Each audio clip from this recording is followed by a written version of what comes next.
Hello! আমার আজকের ভাবনা সবুজ পদ্ম। তো আমার ১ম ওই ১০ টা আলপনার চ্যালেঞ্জের পর এটা ১ম আর্টিস্টিক ভিডিও।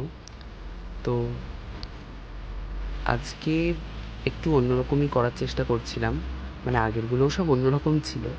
কিন্তু এটাতে আমি একটু অন্যরকম করতে চাইলাম কি, যে পদ্মই আঁকবো, বাট স্ট্রোকগুলো পাতা স্ট্রোকের হেল্প নিয়ে আঁকবো।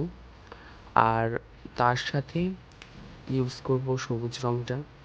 ভেবেছিলাম হয়তো একটু গোল্ডেনের টাচ দেবো সাথে, কিন্তু সেটা আর দিয়ে ওঠা হয়নি। ভিডিওটা অনেক বড় হয়ে যাচ্ছিল, তাতেই স্পিডটা অনেক বাড়িয়ে দিতে হয়েছে।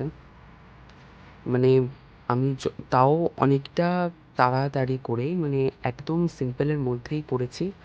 তোমরা দেখো কি করেছি। একদম একদম সিম্পল, একদম নর্মাল একটা কলকা। মানে এটা তোমরা যদি চাও, এটা অনেকেই গাল কলকা হিসেবে ব্যবহার করতে পারো অনেক ক্ষেত্রে। কিছু ক্ষেত্রে মানে সবুজ রং দিয়ে করতে হবে ওরম কোনো বিষয় না, অন্য রং দিয়েও ব্যবহার করা সম্ভব। মানে যেহেতু গাল কলকা, সবুজ রং দিয়ে তো বোধহয় কেউ করবে না, সেটা আলাদা ব্যাপার।